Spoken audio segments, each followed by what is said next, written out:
Assalamualaikum warahmatullahi wabarakatuh. Bismillahirrahmanirrahim. Alhamdulillahirabbil alamin wassalatu wassalamu ala asyrofil mursalin sayyidina Maulana Muhammadin wa ala alihi wa sahbihi asma'in amma ba'du. Sedanten kasepuhan Pondok Pesantren Hajan ingkang kula hormati wonten Gus Zaki bahwa ilmu itu harus diungkapkan. Terus beliau cerita banyak tentang kewalian. Sampai dalam cerita kewalian itu unik. Dan terus kayak jadi wali itu gampang sekali. Ya diantaranya itu wali itu mau modal rasido. Sab'atun yuzilluhum wa fi dhillihi yawma la dhilla illa dhilluh. Itu diantaranya itu wa rajulun da'athu imra'atun datu jamalin wa mansibin faqala inni akhafu. Mau modal gak sido. Wis dijak wong ayu menarik muni ra gelem. Modal ra gelem iku iso dadi wali. Iku yuzilluhum wa fi dhillihi yawma la dhilla. Ya. Nah, masalah kita ora digelemi lah itu masalah. Itu sangat. Jadi gampang sekali dalam kitab Al-Minanul Kubra. Dan kalau baca itu enak. Misalnya gini. Tentu masa lalu kita yang buruk itu tidak diceritakan orang lain. Dan itu kadang karena gengsi. Tapi kalau melihat hadisnya Nabi itu gampang sekali. Kullu ummati mu'afan ilal mujahirin. Umatku semua itu dimaafkan. Kecuali yang memperlihatkan salahnya dosanya. Jadi nggak boleh kalau sampean sekolah nggak naik kelas cerita anaknya. Kalau saat dulu nggak naik kelas, kalau punya utang koperasi nggak pernah bayar, nggak boleh cerita seperti itu. Kalau ditanya, bapak dulu pinter nggak? Oh pinter sekali. Harus bilang gitu, pinter sekali. Pernah ranking sekali, sudah nggak apa-apa itu. Meskipun dengan makna yang lughawi ya. Saya dulu iskal. Kan nyun sewu saya ini sering diparani orang yang mau tobat tercerita gue saya dulu sering main perempuan, sering mabuk, tapi sekarang saya mau tobat gini-gini. Karena ini orang awam, tak terima. Tapi saya bilang gini, kamu jangan cerita ke anak kamu. Terus dia cerita, tapi kan saya harus jujur. Karena ilmunya dia baru terlalu jujur itu penting. Gitu. Terus pokoknya menurut kula ora oleh cerita. Pokoknya ora oleh cerita. Ya guys, oke nurut. Setelah itu saya nyari-nyari sarah. Termasuk kitab itu. Kok bisa orang yang tidak mujahirin, orang yang menutupi salahnya malah dimaafkan, yang cerita jujur pernah salah malah tidak. Sangat bener. Misalnya seorang bapak cerita, "Jong aku dhisik nak pacaran tak ambung." Misalnya, anaknya mesti suatu saat kan dia puber. Mesti nak ngambung niru bapak. Nah, kalau yang cerita itu ribuan atau jutaan. Jong aku zaman yang pondok itu rezekiku kombodoni. Kan terus jadi syariatun mutabah. Apalagi yang cerita ini ternyata jadi kiai, ternyata gitu ya tetap jadi kiai. Jadi kalau pura-pura soleh di rumah pura-pura soleh, seakan-akan di pondok tidak pernah kodok, tidak pernah setor meluntir, tidak pernah apa kan? Katanya, lalu lucunya, oke itu alasan. Alasannya Imam Ghazali itu paling masuk akal. Ini saya cerita, illa aliman umta barokahnya baca Imam Ghazali. Fa inna wa ta'ala yakrohu zuhurul ma'asi. Wa min asbabi zuhur adalah al-mujaharah. Karena Allah itu gak suka maksiat itu begitu kelihatan. Dan awal dari kelihatannya maksiat adalah semua orang cerita. Akhirnya maksiat dianggap biasa saja. Jadi kalau semua orang cerita zaman mondok nakal itu akhirnya semua orang yang nakal. Oh itu niru kiai ini, karena ini niru kiai. Kan repot. Tapi kalau semua kiai sok suci atau suci betul, dan semoga ya suci betul, kan yang maksiat, yang mau maksiat ini gak punya alasan. Karena masternya gak pernah maksiat. Meskipun sebagian yang seutuhan gak pernah konangan, tapi gak tahu pokoknya yang penting seperti itu. Itu hebatnya konsepnya. Saya dulu ya iskal loh. Kok? Ya tadi kullu ummati mu'afan illal mujahirin. Saya dulu iskal. Tapi setelah baca Ihya kata Imam Ghazali, karena Allah itu enggak suka zuhurul ma'asi. Allah enggak suka kalau maksiat terlalu muncul. Dan termasuk sebabnya muncul adalah setiap orang jujur menceritakan masa lalunya. Sebab itu kita sebagai orang Islam yang entahlah istilahnya apa. Kalau istilahnya Mas Najib Islam Nusantara atau moderat macam-macam lah. Saya termasuk orang yang sebetulnya ingin gak setuju. Bukan karena menentang. Nanti ngapalkan firqahnya kebanyakan. 72 aja ngapalkan banyak ditambahi Islam Nusantara, Islam moderat, Islam garis. Apa lagi itu? Oh garis lurus. Ada yang lagi lucu. Ya macam. Tapi saya ulang lagi, setelah baca banyak, itu akhirnya menjadi tahu. Karena apa ya, fitrah salimah kita. Misalnya gini, ada cerita di kitab-kitab. Nabi Musa pernah istisqa enggak mandi. Kan enggak terima, dia seorang nabi kok istisqa enggak mandi. Saya ini kali muka ya Allah, kenapa doa saya enggak mandi?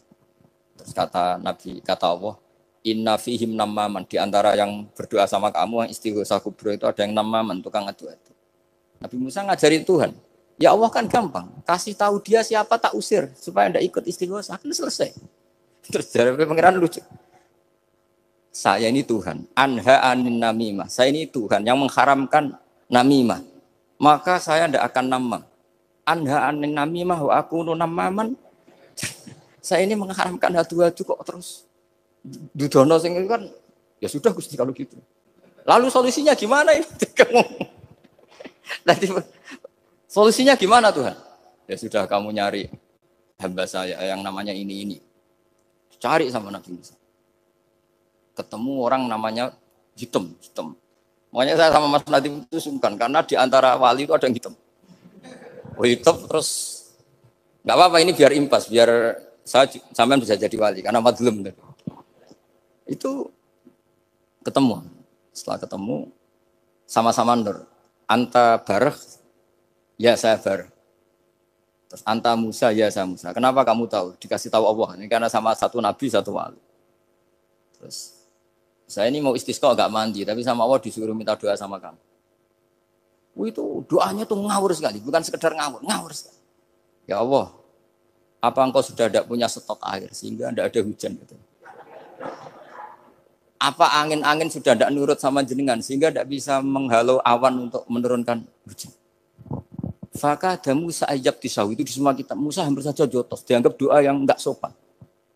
Tapi kata Allah, la tadribhu ya Musa fa innahu adhakani fil yaumi salasa marrat. Dia bisa bikin senyum saya sampai 3 kali. Lu soal mereka maksiatuhum la tadurruka. Maksiat mereka itu tidak ngefek ke engkau kok jenengan pertimbangkan. Maksiatuhum la tadurruka. Akhirnya langsung hujan. Jadi kadang doa itu ada yang ngawur. Maksiatuhum, makanya saya itu kadang berani berdoa Indonesia aman. Secara fikih ya kadang kok nak gak ono apa-apa sing maksiat meneh. Kadang yo mikir. Ya nak sing taat meneh, tapi kok nak ono apa-apa sing maksiat ya maksiat meneh. Saya pernah ketika Jogja sering gempa itu pernah mau berdoa. Ya Allah semoga bebas dari gempa, tapi terus saya mikir. Memang kalau enggak ada gempa ya yang sholat aman, tapi yang maksiat juga daripada menggurui Allah sudahlah enggak berani berdoa sudah. Gusti ini dunyane jenengan pun terserah jenengan. Tapi saya sebagai orang muslim sing apian kan ya kepengin arham linnas. Boleh dalil lu kangelan, tapi gara-gara baca barek tadi maksiatuhum la tadurruka. Maksiat mereka itu tidak bahaya bagi kita. Pun Gusti ra usah kakean pertimbangan pun udan mawon. Udan langsung. Lagi-lagi karena baca. Termasuk di Al-Minanul Kubra itu ada cerita tentang Nabi Isa. Cerita itu tidak hoax, ini kata Imam Sa'roni. Ada orang itu perajin sepatu, perajin sandal. Ya Allah, engkau itu bilang butuh sandal ukuran berapa, nanti tak bikinkan. Engkau bilang kendaraan kamu apa, nanti saya yang fasilitasi ada ini. Pakaiannya kalau dames. Apa, pokoknya saya ingin khidmah sama jenengan. Terus Nabi Isa yang terkenal baik itu, ya faham mabibaksi, hampir saja dibukul. Terus kata Allah, jangan Isa. Dia muji saya sesuai yang dia ketahui. Lagi-lagi baca. Jadi tidak bisa kita mengadili orang lain ini kalimat ini tasbihu wa bil khalqi itu tidak bisa, tidak segampang itu. Kecuali yang ngomong orang-orang Mu'tazilah atau orang-orang Khawarij mungkin kita lawan karena berdasar ilmu. Kena wong lugu rusak. Karena orang lugu itu gimana? Seperti Ahmad ditanya, kamu mukminah? Terus dites sama Nabi. Aina Allah fa asyarat ila sama. Allah di langit.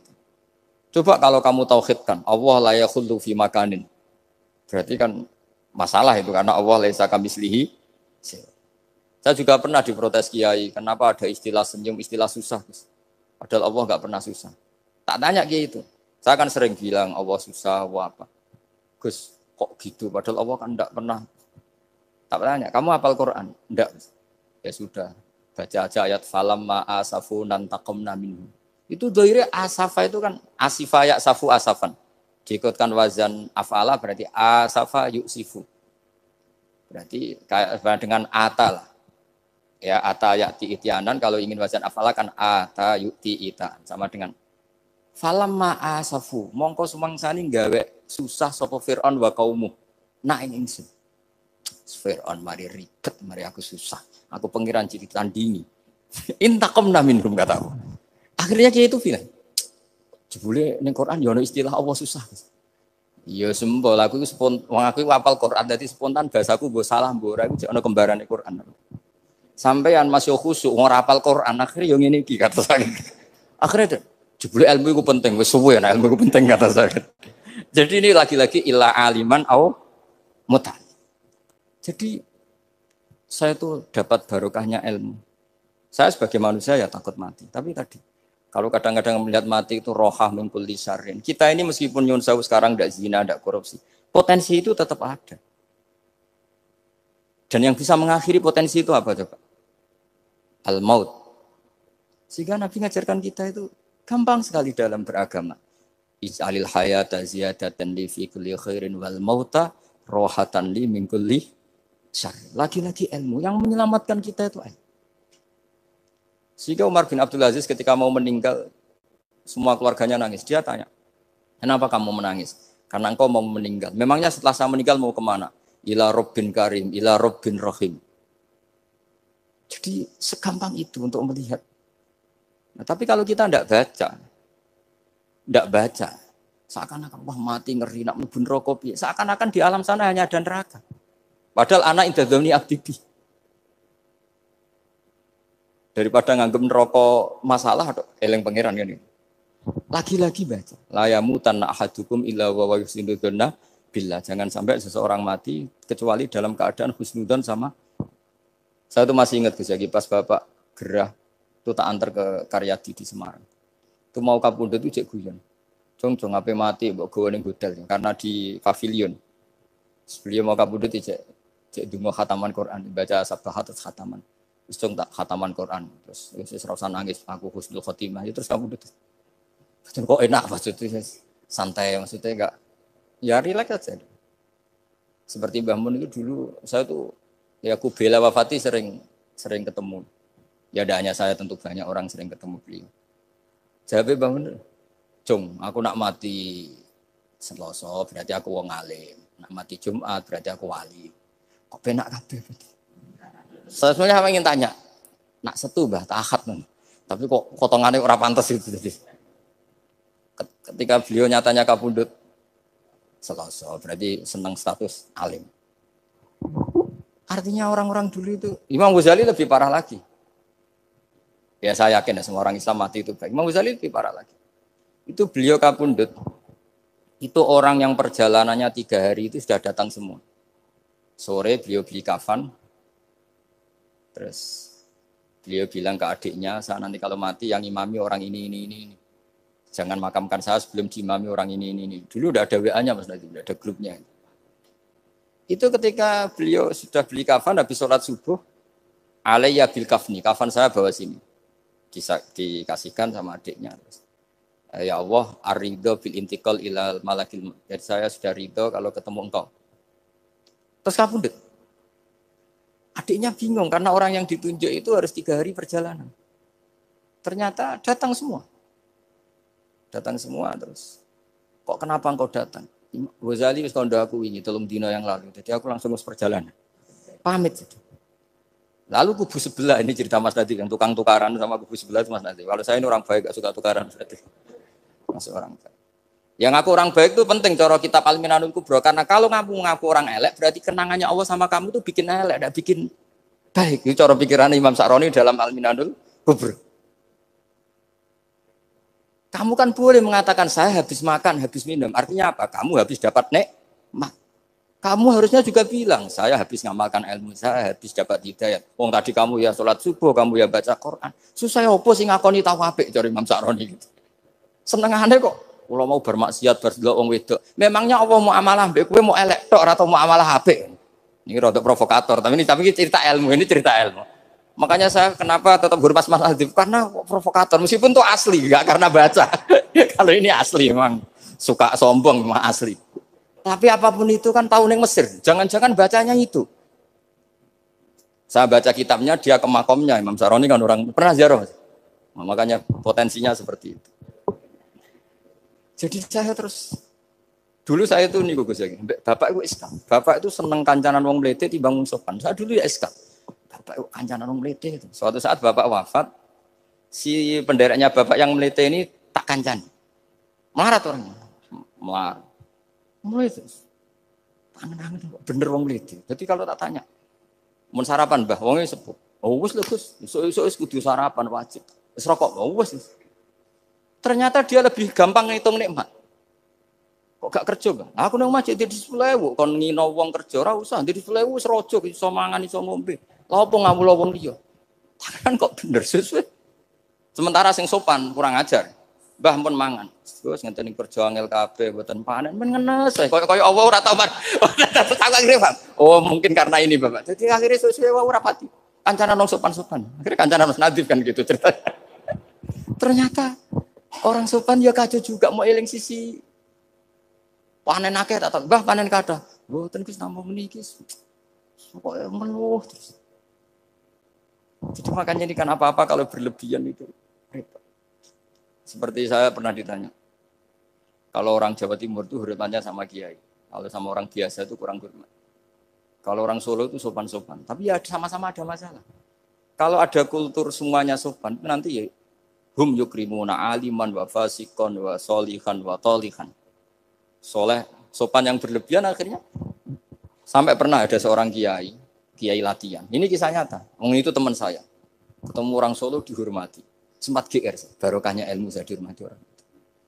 Bareng sama orang fasik, orang macam-macam ya dihormati yang sama. Jebule podo wae kan gitu. Artinya gini, kalau akhlak itu benar-benar kelebihan, tapi kalau berlebihan la farqa bainal alim wal jahil wal fasik was saleh wat thaleh karena semuanya dihormati.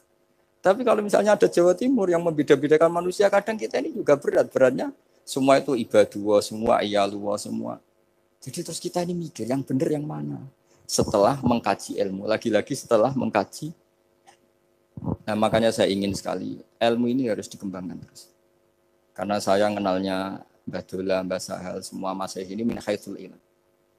Karena ilmu ini yang cukup. Islam itu enggak bisa dikawal dengan khusyuk, enggak cukup. Yang bisa mengawal Islam itu hanya ilmu. Sebab itu fa'alam annahu la ilaha. Makanya orang Khawarij itu kata Rasulullah syarrul khaliqah. Kenapa orang Khawarij dibenci Nabi? Karena suka khusyuk, suka ibadah tapi tidak suka ilmu. Mereka menyalahkan Ali karena enggak cakap mimpin, menyalahkan Muawiyah karena gulingkan Ali. Semuanya disalahkan. Artinya kharaju min aliyin wa kharaju min Muawiyah. Hanya disebut Khawarij. Dia tidak bisa memaklumi kemanusiaannya manusia. Makanya saya suka ada orang jadi wali. Itu karena sholatnya di belakang. Yang jadi soft awal saat jadi wali, disaingi sama yang paling soft belakang. Ditanya, kenapa kamu ketemu saya di sini? Bukankah kamu orang yang sholatnya di soft akhir terus? Iya, saya jadi wali karena sholat di soft akhir. Kenapa? Aku itu koyok merasa ora pantes, koyok suci-suci yo dhewe sowan pangeran wani kok ngarep. Jadi yang mendorong dia enggak berani soft awal karena tawadhunya. Masuk sak saya kok madhep pangeran kok ngarep koyok wong top. Cara santri kok setor nomor 1 kok wis lanyah kayak gitu. Jadi jangan-jangan yang setor paling guri ku pinter mergo tawadhu. Sampai ngelalar maksudnya. Jadi kok penak jadi wali. Jadi saya kalau baca kitab ya nanti tabarruk dengan Ar-Risalah Al-Qusairiyah karena ini terakhir ya karena di sini Pondok Thariqah saya menghormati sekali Mbah Dola yang Mbah Nafek Gus Zaki. Itu ceritanya mbahnya Mbah Mun kandung namanya itu Mbah Ahmad bin Su'aib. Itu ngaji sama Sayyid Abi Bakar Sato yang Sohibul I'anah. Nah, Sayyid Abi Bakar Sato itu punya kakak kandung yang sepuh namanya Umar Sato. Karena ada 3 saudara Umar Sato, Utsman Sato, Abi Bakar Sato. Ketika mau kondur, saya ingin thariqah. Terus kata Sayyid Umar, ya sudah, kamu thariqahnya kitab ini, dikasih kitab Ar-Risalah Al-Qusairiyah. Kitab itu sama Mbah Su'aib dibawa di sarang Mbah Ahmad Su'aib. Mbah Ahmad Su'aib masuk kita syukur karena Mbah Nafek itu ngaji di sarang menangi Mbah Ahmad Su'aib. Jadi yang sholawat askat tahiyat itu masih dari Mbah Ahmad, bukan dari Mbah Zubair, dari Mbah Ahmad. Jadi Mbah Nafek di sini pernah ngaji Mbah Ahmad, pernah ngaji Mbah Zubair. Nah, Mbah Su'eb ini pernah ngaji di sini Mbah Murtado. Kajian mana kalau Mbah Murtado? Waturoyo. Jadi di Taraujum Mas saya Sarang itu Mbah Su'eb dulu itu pernah ngaji di Waturoyo. Makanya saya diceritani Kang Mahmudi, putranya Mbah Zain. Itu ketika Mbah Imam sudah sepuh ngaji, sowan ke Mbah Imam sama abahnya atau sama siapa lah. Mbah Imam sudah sepuh, sudah sepuh. Kowe ndi le? Kula kajen. Apa rene badhe mondok. Gak ikhlas yo, ilmu dhisik dijupuk wong sarang, apa mbok jaluk meneh. Ya ini cerita dunia ki ya. Jadi karena dulu Mbah Su'eb itu ya babanya Mbah Imam, ya orang tuanya Mbah Imam, ya babanya Mbah Mun. Karena Mbah Mun punya mbah namanya Ahmad itu bin Su'eb. Itu guyonannya Mbah Imam. Kowe ora trimo ya. Ilmu itu kayak nong kajen apa mbok jaluk. Karena sebagian mas saya sarang dulu ya istifadah di hajen ya istifadah dari sarang, ya sudah seperti itu. Ya memang siklusnya seperti itu. Jadi ya sudah biasa seperti itu mulai dulu. Saya saja sudah menangi itu. Saya dulu ngaji Mbah Mun, mungkin cucunya Mbah Mun yang ruju-ruju ngaji saya, nanti anak saya yang ngaji cucu yang ya sudah gitu siklusnya seperti itu.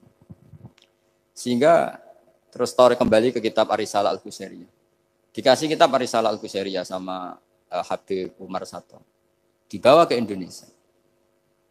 Dibawa ke Indonesia, barokahnya luar biasa. Dan itu cara ngarang, manhajut taklifnya adalah menyebut wali-wali. Nah, di antara alasannya adalah ihdinas siratal mustaqim, siratal ladzina an'amta alaihim. Jadi berdebat wasilah, mendoakan orang yang sudah meninggal, menghormati orang-orang yang sudah meninggal itu sudah final.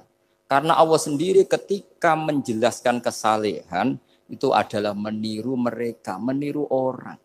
Karena kita tidak mungkin niru Allah la yaqul wa la yashrab, Allah la yanam wa la kadza wa kadza. Allah tidak nikah. Kalau kamu niru nikah, nikahku sholihin. Niru ibadah terus sholihin. Nah kok terus sithik-sithik Allah langsung terus piye carane? Wong ihdinas siratal mustaqim, siratal ladzina.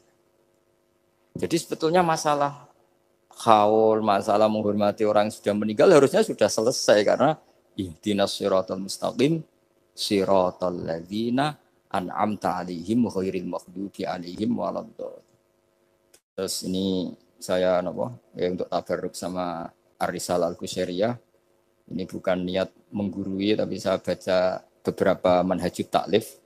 Terutama ini untuk anak-anak yang masih sekolah di Matoleh atau alumni-alumni yang masih muda, tentu saya tidak akan gurui para kiai. Tapi ini penting ya, sepenting saya sampaikan. Jadi misalnya di sini disebut pertama Ibrahim bin Adham. Di antara yang disebut pertama. Terus yang diceritakan di sini adalah makalah ketika santrinya disuruh, saya belikan daging terus dikasih uang, ternyata tidak cukup. Kalau nggak cukup, ya sudah murahkan saja. Ternyata dimurahkan artinya nggak usah beli. Akhirnya kemarin saya punya tamu dari orang-orang yang pakar ekonomi. Apa betul Indonesia nanti ekonominya turun? Ya Gus, kalau ada corona gini-gini. Terus saya beri penjelasan. Mereka mengatakan ekonomi turun itu karena butuh yang tidak pokok. Andai kan orang hanya butuh makanan pokok, yaitu makan dan minum yang pokok, maka kita tidak pernah miskin. Terus tak ceritainin mazhabnya wali-wali dulu. Jadi miskin itu disebabkan karena kebutuhan kita banyak, maka merasa miskin kalau nggak tersampaikan. Makanya istighna itu bukan bisek tapi anisek. Kalau dalam bahasa tasawuf, latela istighna anisek, bukan bisek. Kalau kamu merasa cukup dengan terpenuhinya kebutuhan itu, maka kamu akan nyari-nyari barang itu. Tapi kalau kamu istighna anis, memang kamu dari awal tidak butuh. Saya beri contoh begini. Orang itu datang ke saya, orang-orang ahli ekonomi. Kebutuhan pokok kamu itu misalnya punya celana, bisa nutupi aurat kamu. Dengan kamu dikasih Alphard tapi tidak pakai celana, milih mana? Padahal celana itu harganya hanya 50.000, Alphard 1 miliar. Wah ya milih celana Gus, kan apa artinya naik Alphard kalau nggak punya celana? Sama. Kalau kamu bisa makan 1 piring hanya butuh 10.000. Dengan punya gedung tapi nggak bisa makan. Lo kan nggak mungkin Gus, orang punya gedung nggak kuat beli makan. Kalau Allah menghendaki bisa saja, misalnya stroke. Kamu terlalu didikte oleh ilmu ekonomi. Nah, saya dulu eskal seeskal-eskalnya. Wong Quran tuh hebatnya gitu, kok kadang hanya ngendikan kulu wasrobu walatus ribu. Saya dulu ya eskal. Tapi setelah tambah tua, tambah umur, iya ya, makan itu penting. Sehingga nikmat bisa makan tuh di atas nikmat punya alpat. Karena orang nggak punya alpat tuh nggak apa-apa, tapi kalau nggak makan. Orang nggak punya uang 1 miliar nggak apa-apa, tapi kalau nggak bisa makan, nggak bisa minum. Nah, Quran itu harus diartikan seperti itu. Sehingga kualitas kulu wasrobu itu luar biasa, kan ini pokok. Tapi karena kita didikte oleh adat, seakan-akan kulu wasrobu itu biasa. Khalidina Fiyah juga gitu. Ini kembali kitab yang dihadiahkan Pak Kures ke saya. Khalidina Fiyah itu sebagian ulama mengatakan kamu di surga itu abadi. Kenapa Allah memaklumatkan ada kata Khalidina Fiyah? Kata ulama itu, andaikan kamu tahu di surga itu 100.000 tahun, kamu tetap munghasab, ada yang seretan gak nyaman karena berakhir. Artinya apa? Kalimat Khalidina Fiyah ini kalimat kata kunci. Di surga selamanya lama. Andaikan tidak ada kata selamanya lama, waduh, berarti widadari 70 wayu kabeh. Jebule kok ora sido. Jebule kok berat. Jadi gak nyaman kalau tidak ada Khalidina. Lagi-lagi saya tahu maknanya itu ya barokahnya belajar, barokahnya membaca. Nah makanya kalau minta sekali ini karena katanya ini streaming live atau live streaming.